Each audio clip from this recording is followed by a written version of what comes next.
नमस्कार। स्वागत है स्टोरीस्केप में, जहां कहानियां देती हैं नए अनुभव और अद्भुत रहस्य। चलिए एक नई कहानी शुरू करते हैं। महाराजा चंद्रगुप्त का दरबार लगा हुआ था। सभी सभासद अपनी अपनी जगह पर विराजमान थे।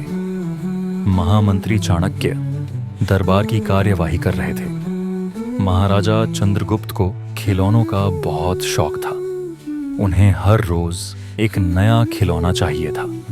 आज भी महाराजा के पूछने पर कि क्या नया है, पता चला कि एक सौदागर आया है और कुछ नए खिलौने लाया है। सौदागर का यह दावा है कि महाराज या किसी ने भी आज तक ऐसे खिलौने न कभी देखे हैं और न कभी देखेंगे। सुनकर महाराज ने सौदागर को बुलाने की आज्ञा दी। सौदागर आया और प्रणाम करने के बाद अपनी पिटारी में से 3 पुतले निकालकर महाराज के सामने रख दिए और कहा कि अन्नदाता, ये तीनों पुतले अपने आप में बहुत विशेष हैं। देखने में भले एक जैसे लगते हैं, मगर वास्तव में बहुत निराले हैं। पहले पुतले का मूल्य 1,00,000 मोहरें हैं, दूसरे का मूल्य 1,000 मोहरें हैं और तीसरे पुतले का मूल्य केवल 1 मोहर है। सम्राट ने तीनों पुतलों को बड़े ध्यान से देखा। देखने में कोई अंतर नहीं लगा। फिर मूल्य में इतना अंतर क्यों?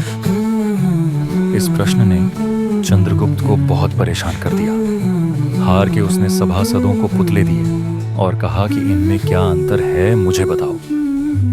सभासदों ने तीनों पुतलों को घुमा फिराकर सब तरफ से देखा, मगर किसी को भी इस गुत्थी को सुलझाने का जवाब नहीं मिला।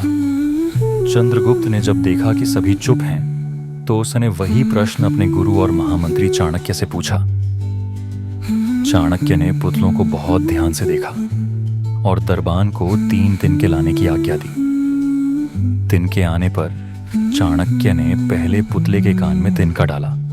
सबने देखा कि तिनका सीधा पेट में चला गया। थोड़ी देर बाद पुतले के होंठ हिले और फिर बंद हो गए।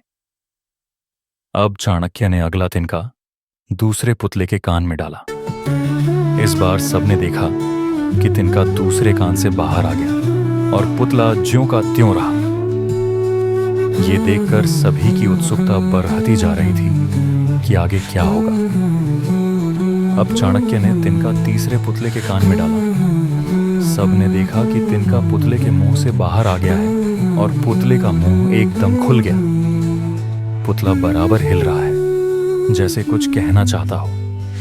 चंद्रगुप्त के पूछने पर कि ये सब क्या है और इन पुतलों का मूल्य अलग अलग क्यों है, चाणक्य ने उत्तर दिया, राजन, चरित्रवान सदा सुनी सुनाई बातों को अपने तक ही रखते हैं और उनकी पुष्टि करने के बाद ही अपना मुंह खोलते हैं।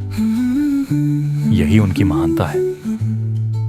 पहले पुतले से हमें यही ज्ञान मिलता है और यही कारण है कि इस पुतले का मूल्य 1,00,000 मोहरें हैं। कुछ लोग सदा अपने में ही मग्न रहते हैं, हर बात को अनसुना कर देते हैं। उन्हें अपनी वाह की कोई इच्छा नहीं होती।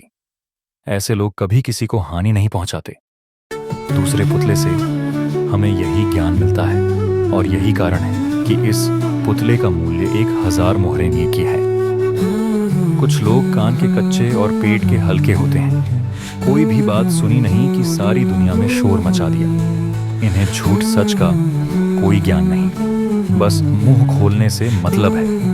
यही कारण है कि इस पुतले का मूल्य केवल 1 मोहर है।